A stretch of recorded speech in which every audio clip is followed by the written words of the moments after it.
doing here? You raided that newsagent's on Glasgow Street. 88 exhibits to bag, 88 forms to fill out. That's first rule. Never get stuck with the exhibits. And Keegan's first rule. Take the pension, get yourself a job as a security consultant. When do you pack up, Sod? End of the month. You coming to the do? I've got the grapes. Would we miss it? Sod says the Bronte's covered. He wants us to a disturbance. Smash front window. Sounds like a domestic. You missed those even lesson exhibits, Sarge. Well done, George. So why isn't Cartwright here? He'd almost finished giving his evidence. The message was he's not sure he can remember anymore, doesn't want to continue. Cartwright is the only witness who saw the Briscoes leaving the sub-post office, so their faces. Without his identification, I can't positively link the Briscoes to the scene of the robbery. What about the baseball bat we found at their house? They'll say they play baseball, and we can't do otherwise. There's no end of circumstantial, but without Cartwright, we've nothing definitely to link them up. We have to have his evidence. Oh, this is going to be an utter farce. Do you think the Briscoes have got him, yeah? I can probably talk the judge into an hour's adjournment, but you've got to get him back by then. Well, Alistair, you stay here. Let's go and talk to Cartwright. Asking for a delay out here. Spot of trouble, is there? Nothing an hour's adjournment won't solve, Mr. Tyrone. I'm sure. He's the Briscoe's regular brief, isn't he? That's because old man Briscoe always pays him so well. What, you reckon he's on the tee? You didn't have any memory where he's in court or at the ID parade before that? Well, there's all those questions yesterday, you know, they got me wondering. But you hadn't even started being cross-examined. It got me thinking, you know, when she asked whether or not I felt completely sure. Well, you said you were, 100%. And then I got home and I realised I wasn't. Didn't I, Julie? So you just want to pack it in? Forget all about it?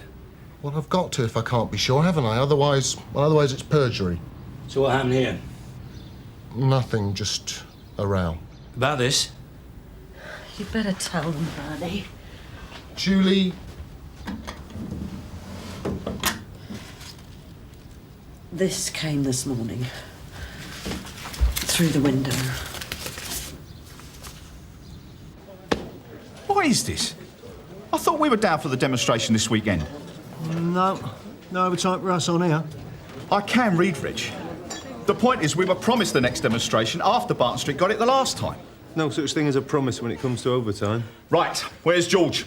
It's time our rep did something about this. You should have told us straight away. You said my identity would be totally protected. You promised I'd be giving evidence behind a screen. Look, it's not our fault that the judge ruled that out. But your name and address weren't read out in open court, so nobody knows it. Well, they've obviously got hold of it, haven't they? One of your people must have let it slip. Now, you're not actually threatened with anything on this. Oh, come off it, Chief Inspector. It's obvious. You are Bernard John Cartwright. Your wife's name is Julie Susan. Your children, blah, blah, you work at, now we know where you live. Well, it's pretty obvious if you ask me. Look, I have to tell you, you've started giving evidence. If you pull out now, the judge can order your return and you'll be in contempt. They know about our children. Ultimately, you can be sent to prison for contempt of court. You've got to get whoever sent this locked up, Chief Inspector. I'm just not going back in the box. Give us a day.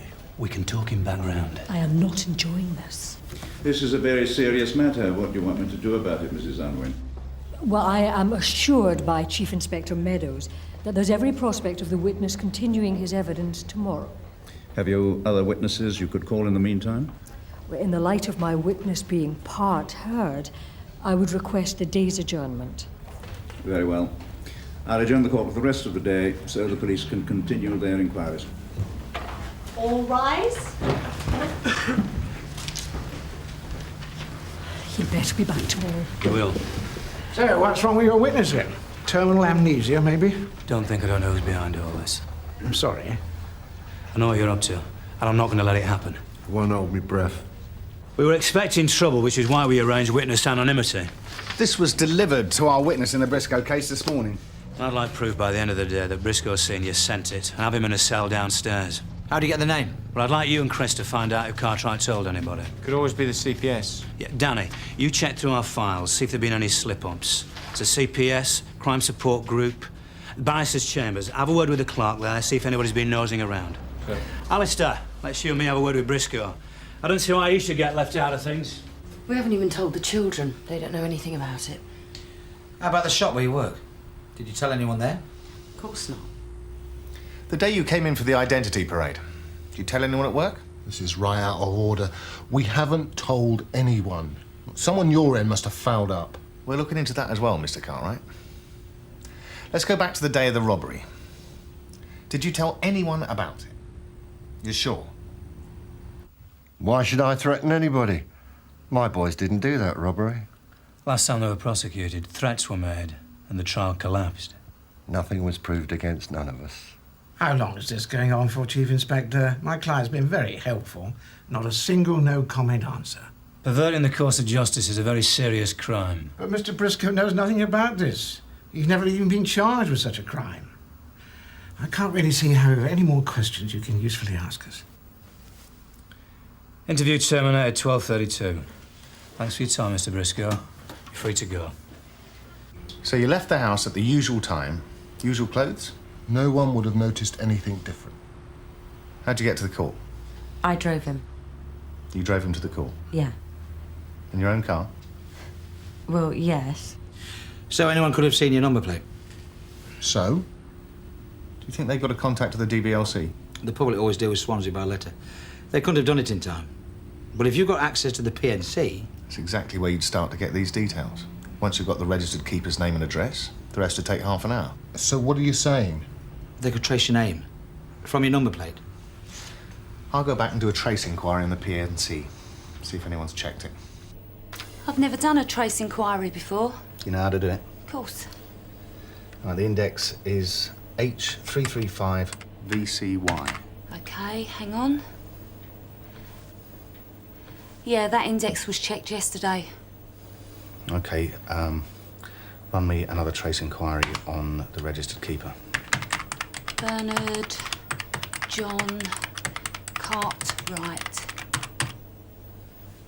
That was checked and all. Do you want a printout? Thanks. When was that checked? It was Tony's stamp. He logged on at 6:10 a.m. yesterday morning and logged off for refs at 10:37 a.m. Thanks.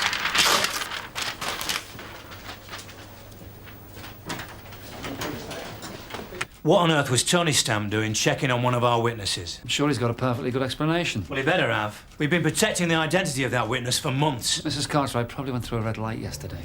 We've just been through their whole day with them. I think she'd have mentioned that. Well, let's see what Tony Stamp's got to say first, shall we? 595 from Sierra Oscar receiving. Yes, Sarge. Can you come in, Tony? Mr. Cato would like a word with you. When we book off, will that be all right, Sarge? Afraid not. Straight away, please. All right, Sarge, on wait. What was all that about? Beats me. Maybe he wants to offer you some more overtime. I spent the shift in the cab room, sir. I was covering for WPC Page. WPC Marshall was on the other terminal. You logged on at 6:10 a.m. Just after the start of the shift, sir. Do you remember checking the index, H335 VCY? I was given a list by CID, sir. About 10 or 12 indexes and keepers to check. Can't remember any one of them now. Who in CID? DS Pearce, sir. Jack. And he signed for all the printouts? Yes, sir. Here they are, sir. These are from the overnight arbor at the station car park. These are all the cars that were parked there. We wanted to see if anyone interesting showed up. These are the only ones you asked him to do? Well, the VDU log will show you every index he was asked to check. So he hasn't entered Cartwright's in here? Well, of course not. I didn't ask for that index. I didn't sign for it. Right. No, sir. I can't explain it.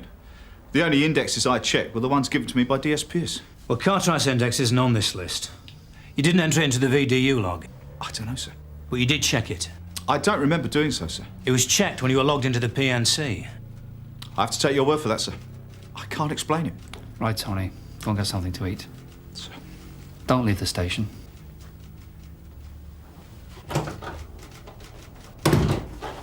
I've got a trial that's falling to pieces because a witness's identity's been blown. And one of your officers seems to have looked him up on the PNC. He says he didn't. Whether this is corruption or ineptitude, I want it fully investigated, Philip. I refuse to believe that Tony Stamp is on the take. Well, as far as I'm concerned, it's down to him until proved otherwise. I'll want more evidence before I believe that. Maybe some officers, but not Stamp. All I know is I've got to connect Briscoe to these threats, otherwise I'll never get Cartwright back in the box. And right now, this officer's the only lead I've got. I want everyone on the team in here for a chat, Philip, OK? Right. I'm not going to let area complaints know about this until I've got no choice. I do not want them crawling all over Sun Hill. Which gives you till the end of the day, Jack, whoever's to blame. How do I know, George? Danny Pearce sent down a list of indexes as long as your arm. All I did was a printouts. Yeah, but Cartwright's index wasn't on the list. Maybe it was, maybe it wasn't. Well, you didn't enter his name or his index on the VDU log. It's got to be some computer foul-up. You know how often the computer prints out garbage? We just ignore it. Look, Tony, if we can't prove that it was somebody else, then it's down to you. It's a sacking offence. OK. Let's go through what else he did yesterday, moment by moment. I want Kathy Marshall to tell us everything she knows as soon as possible. She's on annual leave from today. Alistair's trying to phone her now. All right. And I want to talk to Boyden when they're finished with him up there. OK, thanks. Kath's not at home. They don't know where she's gone. Stay on the phone. Follow up wherever she goes. When her boyfriend works, ring them all. And I want to talk to Stamp again, only this time properly. Yeah, well, he was a bit aggravated when he found out we weren't getting overtime for this coming weekend. What do you say? It's a long way from there to taking a backhander. Oh, yeah, of course, I know that. No, all I'm saying is you've got to examine all the possibilities, that's all. Like who else was in the cab room yesterday? And if we're talking backhanders... You're daft. The computer's fouled up somewhere. Rach, you want it upstairs next? So, what do they ask you? Well, they said they wanted an informal chat. Then Pearce came in about 8:30, asked me to check through his list. So it was between then and when he logged off at 10:37 a.m? Things were busy at the start of the term. And gone 9, Cass said she could handle things while I did the printouts. And you did them all in that hour? I was about halfway through. Boyden said I should go and get us all a cup of coffee. What, so you went out? That's right. I left the terminal logged on, went down to the canteen. Right, who else was in the CAD room? Boyden and Kath. And they were still there when you got back? Yeah. D.C.I. like a word now, in his office. I should be present soon. Mr. Monroe told us Tony was concerned about some overtime he'd expected. Yeah, that was because Barton Street was getting it also. Is that true? Well, sometimes it seems that way. And Tony took it to heart. Yeah, but not because of the money, sir. It was the principle. And Tony, he seems happy in his job at the moment? I know what you're suggesting. And it's impossible. There's no way that Tony Stamp would take a backhand. All right. Thanks, Rich. Sure. Ask Sergeant Boyden to come in, will you, please? How long were you gone in the canteen? There was a bit of a queue when I got there. Maybe 10, maybe 12 minutes. And you left the terminal logged on during that time? Be honest, sir, we always do. So in other words, you're accusing Kathy Marshall or Sergeant Boyden? We're saying they might be able to explain what happened, sir. Well, we can't trace Kathy Marshall. She's on leave. And Sergeant Boyden hasn't said anything out of the ordinary. You'll have to speak to Kathy. Apparently, you've been a bit disgruntled about the lack of overtime coming Sun Hill's way. Is PC Stamp being accused of something here? If he can clarify things, it'll help everyone. I've nothing to hide here. I'm just sick of Barton Street being allocated all the overtime for the area. So you're not short of money? We are here voluntarily, sir. It's all right, George. No, I'm not short of money, sir. And I wouldn't take a bribe, even if I were. They gave you a hard time upstairs, did they? Remember you had trouble with that prisoner yesterday? And I helped you manhandle him into the cell? Yeah, the crackhead. What time was that? Well, according to the custody log, it was 10:25. Prisoner placed in cell, minimum force used. Brilliant. That's during the time Tony Stamp was supposed to have made the PNC check, isn't it? So it's down to me? Have you told them upstairs? Not yet. That's why I wanted to talk to you. You're Federation Sergeant, what do I do? I was supposed to be in charge of the CAD room. So now it's down to me. All right, Tony. Thanks for your cooperation. Nothing to hide, sir. Where can I get hold of you for the rest of the afternoon? Be in the recreation room, sir. What do you think? I think he's telling the truth. If he left his terminal logged on while I went to the canteen, it's got to be possible someone else used it. OK. Have a look at the visitors log for yesterday.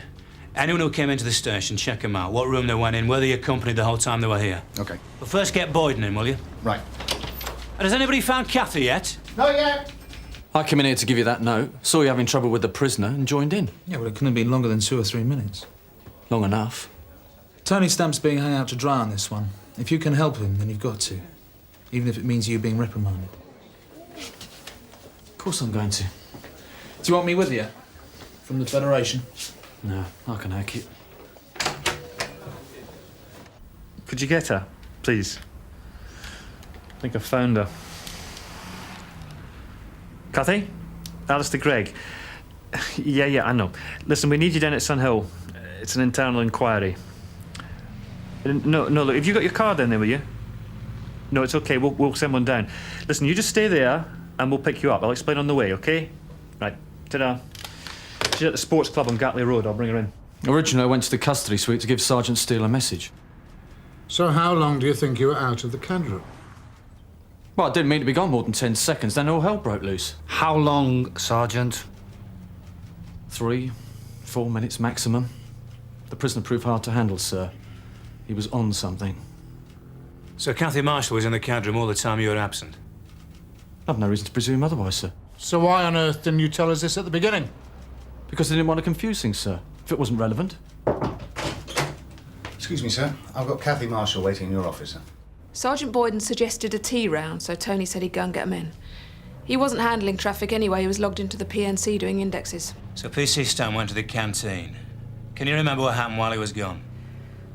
A call came in for Sergeant Steele, personal. Sergeant Boyden said he'd go and give him the message. Are you telling me that Sergeant Boyden left the CAD room?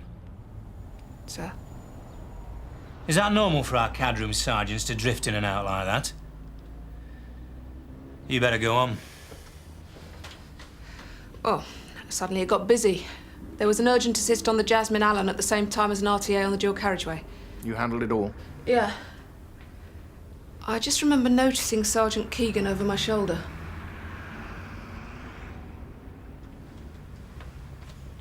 How long had Sergeant Keegan been there? I don't know. I presumed he was talking to Sergeant Boyden. They're mates from Romford, I think. I thought that's why I was having to handle it all. If Boyden wasn't there, could Keegan have used the terminal without you noticing? I was coordinating the urgent assistance traffic, calling an ambulance. It doesn't take long to tap in an index, read it off. It's all right, Cathy. We're just trying to find out exactly what happened. Get Keegan in. What's happening in this station, Philip? We've got a CAD room sergeant who bunks off into the custody suite whenever he fancies a duster. I think it was an honest desire to help. Then why didn't he say so at the beginning? Then we've got either Stamp or Keegan misusing the PNC. Heaven knows why. That's yet to be proved for certain. We'll be looking into it. I should hope so. Oh, come on. Set it up for you. So? Well? Kath's finished speaking to him. And? Apparently they want to see Sergeant Keegan. Keegan? What's he got to do with it? How much did you get paid for it? Sorry, sir. Look, I don't see what this has got to do with me. I thought you said Tony Stamp was logged on. The unauthorised vehicle check on H335 VCY. And don't make it worse by mucking me about.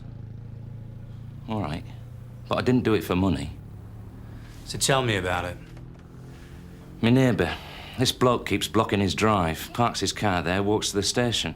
So? He asked me if I could find out a name for him, so he can go around there and talk to him. Why didn't he ask us officially? You know what people are like. He knows I'm a cop who prefers to do things on the quiet. So what was your neighbour's name? We're going to have to confirm all this. Denton. Joe Denton. And what was the index he wanted checked? It wasn't a favour for the neighbour, was it, Len? Look, this doesn't have to get official, does it? That depends how quickly we get it cleared up. It hasn't gone to area complaints yet. I'm leaving at the end of the month, right? Yeah. I'm going to work for Quayle Security. He asked me if I could do a check, just as a favour. Dennis Quayle. And why did he want the index traced? Just another job. Didn't tell me what it was for. Just that I'd be helping him out if I could do a PNC check for him. Right. You and me can go and see Mr. Conway. And then we'll have a word with Mr. Quayle. Mr. Cato, I still want to have a word about you leaving the terminal logged on. Sir. So stay put, please. All right, sir. Yeah, Tony, mate, you know we all knew it wasn't you, don't you? What's Keegan playing at? 2 weeks before his pension's due and all. I could cheerfully kill him. I'm sorry, Tony. No, it's not your fault. Anyhow, thank God you saw Keegan. Tony? Sarge? We're both down to see Mr. Cato, then? Yeah, looks that way. Well, of course I'd like to help, Chief Inspector. There is such a thing as client confidentiality. Such a thing as cooperation, Mr. Quayle. And I'd love to help if I could. There's also such a thing as corrupting a police officer. Oh, come on now. You don't seem to realise what you're facing. You conspired with a serving officer to misuse the police national computer. Oh, it was a favour, a little favour. Right, you do me a favour. Client's name. Do a lot of work for solicitors' firms. Yeah? For instance, I do a lot of work for Tyrone and Company. Right. Full statement, 1 hour, Sun Hill, right? That was off the record, Chief Inspector. Perhaps you'd rather face an offence under the Data Protection Act.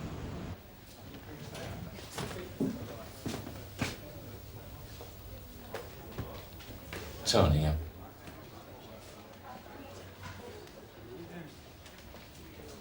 You're fully aware, Chief Inspector, that I only ever carry out the instructions given to me by my clients. That doesn't entitle you to break the law. Yes, now, let me see. Mr. Briscoe instructed me to see if I could find out anything to discredit prosecution witnesses. That's not against the law, I believe. You were aware that this witness had been granted anonymity, so you hired Quayle Security to find out his name. We use Quayles for a whole range of services. Martin Tyrone, I'm arresting you for conspiracy to pervert the course of justice. I'm sorry, Chief Inspector. I had no idea to what use Mr. Briscoe would put this information. You don't have to say anything unless you wish to do so, but what you say may be given in evidence. You're making a dreadful mistake here. I can't be held responsible for what my clients do with the information I provide. You and Briscoe have been working the system for years. Pretty lucrative, I'd imagine. It's not my fault he used the information to threaten a witness. Who said anything about threatening witnesses? Take him in, Chris. I'll see about Briscoe. Laziness, casual behaviour, indiscipline. That's how these things happen. Sir. As CAD room sergeant, you're responsible for all transactions in that room for the entire duration of the shift. Sir. You do not leave that room for any reason whatsoever. No, sir. As VDU operator, you should know all about logging into the PNC and logging off. You do not leave the terminal unattended at any time. No, sir. I know, sir. These are serious disciplinary offences. You've shown this division up. You've made us look inept and inefficient. I decided not to make it official this time. But from now on, I'm watching you. Both of you. Have you got that? Sir. Thank you, sir. Dismissed.